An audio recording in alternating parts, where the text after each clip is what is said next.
तो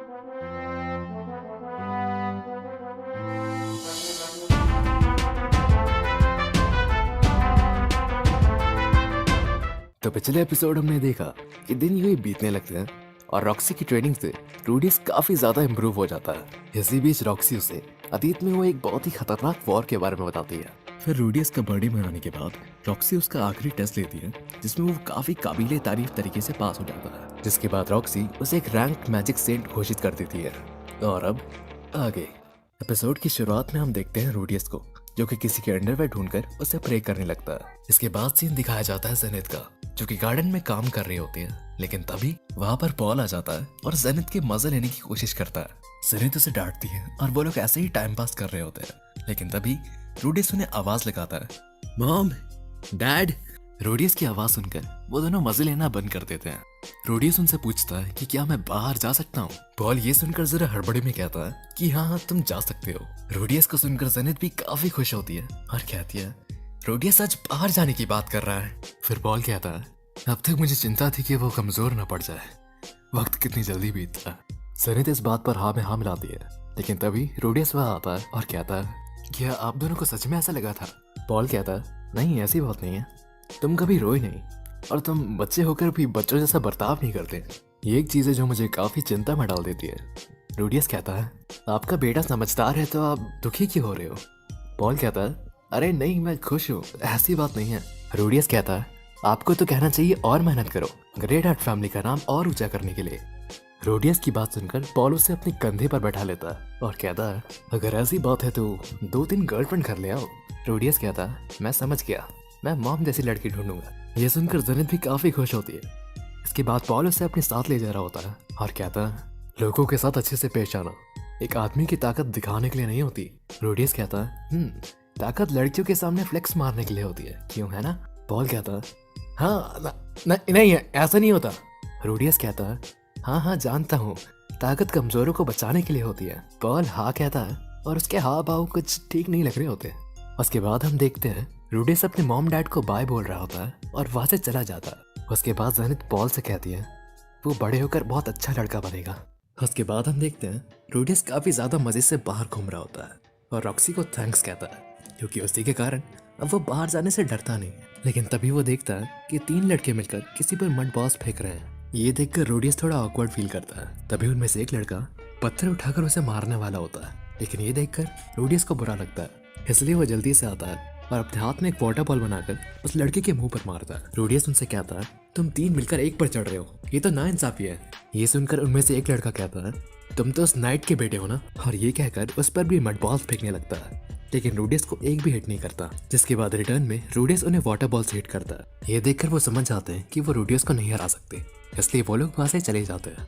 रूडीज उस बंदे के पास जाता है और उसे थोड़ा झुकने को कहता है। उसे देखकर रूडीज कहता है ये कितना प्यारा लड़का है, असल में यहाँ सब बालों का खेल है, आगे समझ आ जाएगा। रूडीज सोचता है कि इसे कोई कुछ भी कहता होगा, ये रेजिस्ट नहीं करता होगा, तो ये काफी भोला है। रूडीज अपने हाथों में एक वाटर बॉल बनाता है, जो देखकर वो लड़का डर जाता है और वहां से भागने की कोशिश करता है, पर रूडीज उसे पकड़ लेता है और उस वाटर बॉल से उसका सर धोता है। रूडीज को रॉक्सी की बात याद आती है जब वो उसे बताती है कि उसे एक एमरल्ड ग्रीन हेयर वाले जिसके सर पर एक रेड ग्राइंडस्टोन हो उसके पास नहीं जाना। रूडीज उस लड़के का फोरहेड देखता है और वो एकदम क्लियर होता है। ये देखकर रूडीज को थोड़ा रिलीफ मिलता है। फिर रूडीज विंड मैजिक से उसके बाल सुखाता है। उसके बाद वो लड़का उससे पूछता है तुम मुझसे डर क्यों नहीं रहे। रूडीज कहता है मेरे सन से एक डीमन थी, क्या तुम भी एक डीमन हो। वो ये सुनकर बताता है कि उसके फादर एक हाफ एल्फ है। ये सुनकर रूडीज कहता है मुझे लगा ही था।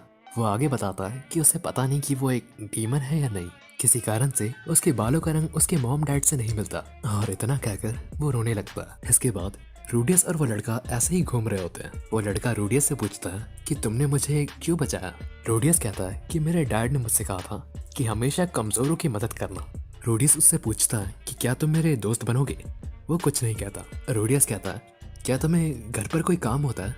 वो मना करता है और रूडीज के साथ चलने लगता है। रूडीज उसे देखकर कहता है ये काफी सुंदर है, जब ये बड़ा होगा तो लड़कियों के बीच में बहुत मशहूर होगा, और अगर तब मैं इसके साथ रहा तो मुझे भी एक आध मिल ही जाएगी। उसके बाद वो उस लड़के से उसका नाम पूछता है और अपना नाम रूडीज बताता है। वो लड़का अपना पूरा नाम बता ही रहा होता है, लेकिन तभी हवा चलती है और इसलिए वो बस थोड़ा ही बता पाता। वो अपना नाम सिल्फ बताती है और रूडियस को लगता है कि उसका नाम सिल्फ ही है। वो ऐसे ही टाइम पास कर रहे होते हैं, लेकिन तभी रूडियस उसे कुछ खेलने को कहता है। सिल्फ कहता है कि मैं आज तक किसी भी फ्रेंड के साथ नहीं खेली। ये सुनकर रूडियस को उसके लिए बुरा लगता है, लेकिन तभी सिर्फ रूडियस को उसे मैजिक सिखाने को कहता है। रूडियस मान जाता है और इसके बाद टाइम चेंज होता है, जिसमें शाम का सीन दिखाया जाता है और रूडियस सिल्फ को उसके पेरेंट्स के घर छोड़ देता है। जिसके बाद रूडियस भी अपने घर चला जाता है। रूडियस देखता है कि घर के बाहर पॉल बैठा है। पॉल रूडियस को देखकर कहता है, तुम जानते हो मेरा दिमाग खराब क्यों हो रखा है। रूडियस सोचता है कि कहीं उसे रॉक्सी के अंडरवेयर के बारे में तो नहीं पता चल गया। इसके बाद वो कहता है, नहीं मैं नहीं जानता, क्या ये आज के बारे में है?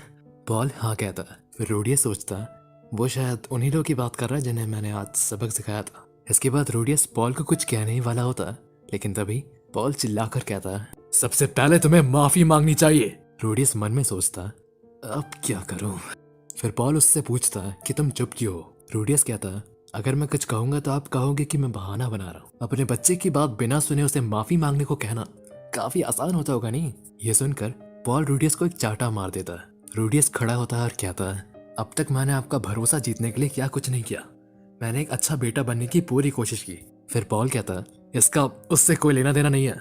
फिर रूडियस कहता है, लेना देना है। कोई बात नहीं डैड, अगर आज के बाद मुझे कभी 3 लोग एक मासूम को बुली करते हुए दिखे तो मैं उसकी मदद नहीं करूंगा, बल्कि मैं चौथा बनके उस मासूम पर खुद भी चढ़ जाऊंगा। फिर बड़ा होकर घर छोड़ दूंगा और ग्रे रैट फैमिली का नाम फिर कभी नहीं लूंगा, क्योंकि मुझे शर्म आती है। पॉल कहता है, आखिर हुआ क्या था? रूडियस कुछ नहीं कहता, बल्कि वो अपने मन में सोचता है, तुम मुझसे जीत नहीं पाओगे पॉल, मुझे डिबेट में 20 साल का एक्सपीरियंस है। पॉल रूडियस से सॉरी कहता है। इसके बाद रूडियस घर आता है और जेनिथ को बताता है कि आज उसने एक दोस्त बनाया। पॉल काफी उदास होता है। उसे याद आता है जब उस लड़के की माँ उसके घर आकर शिकायत कर रही थी। इसके बाद वो टेबल के पास बैठकर वही सब सोचने लगता है। उसके बाद वह जेनिथ आती है और पॉल से उसके बारे में पूछती है। पॉल उसे उस झगड़े के बारे में बताता है। वो कहता है, अगर मैंने उसे घर छोड़ने को कह दिया तो वो तो बिना सोचे चले भी जाएगा। जेनिथ कहती है, जिस तरह तुम छोड़ के गए थे। फिर पॉल कहता है, क्या मेरे पिता को भी उस समय ऐसा ही फील हो रहा होगा। इसके बाद टाइम चेंज होता है और समर का सीजन आता है। रूडियस तलवारबाजी की प्रैक्टिस कर रहा होता है और साथ ही कुछ बातें भी याद कर रहा होता है कि किस तरह वो 3 बच्चे वापस से सिल्फी को तंग करने आए थे और किस तरह उसने उन सबको सबक सिखाया। किस तरह उस बच्चे की माँ शिकायत के बहाने पॉल से मिलने आती थी। इतना कहकर वो गर्मी के कारण लेट जाता है। तभी वहाँ पर सिल्वी आती है और कुछ देर तक बात करने के बाद वो दोनों मैजिक की प्रैक्टिस करने लगते हैं। सिल्वी काफी अच्छा प्रदर्शन करती है और फिर वो रूडियस से कहती है कि मुझे वो गर्म पानी वाला मैजिक सिखाओ ना। इसके बाद रूडियस उसे करके दिखाता है। फिर सिल्वी कहता है, तुमने ये मैजिक करने से पहले कुछ बोला क्यों नहीं?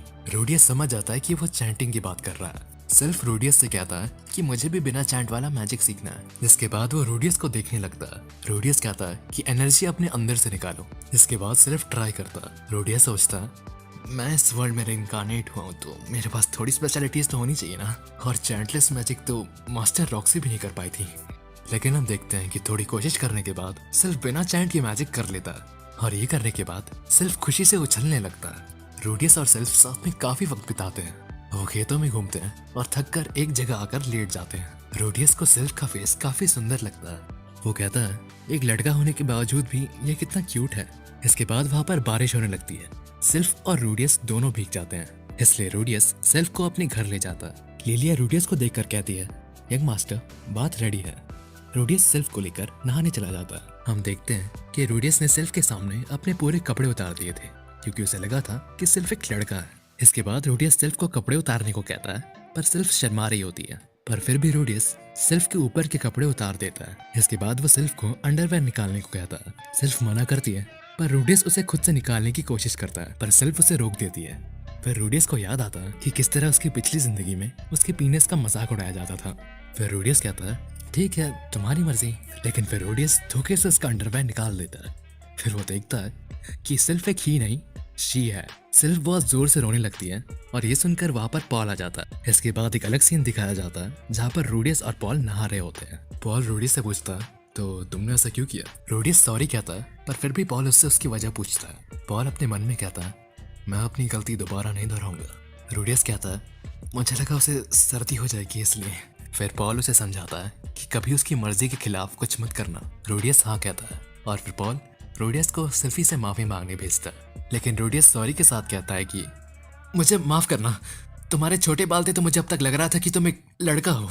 और ये सुनकर सेल्फी वापस रोने लगती है। इसके अगले दिन पॉल रोडियस के साथ तलवारबाजी की प्रैक्टिस कर रहा होता है, पर वो बहुत आसानी से हार जाता है। पॉल कहता है, क्या तुम्हें मुझसे टिप्स चाहिए? फिर रोडियस तुरंत कहता है, हाँ सर। पॉल कहता है कि लड़कियों को लड़कों की स्ट्रॉन्ग साइड पसंद होती है, बट तुम्हारी वीक साइड भी, तो इसलिए सेल्फी से सॉरी कहकर उसे सब बता दो। हम देखते हैं कि सेल्फी वहां सच में आई होती है। रोडियस उसके पास जाता है और कहता है, तुम काफी सुंदर हो, क्यों ना तुम अपने बाल लंबे करो, और बहुत सारी अजीब बात। सेल्फी रोडियस से कहती है, मुझे माफ कर दो, मैं तुमसे नफरत नहीं करती, इसलिए तुम मेरे साथ नॉर्मल रह सकते हो। रोडियस उसकी बात से एग्री करता है।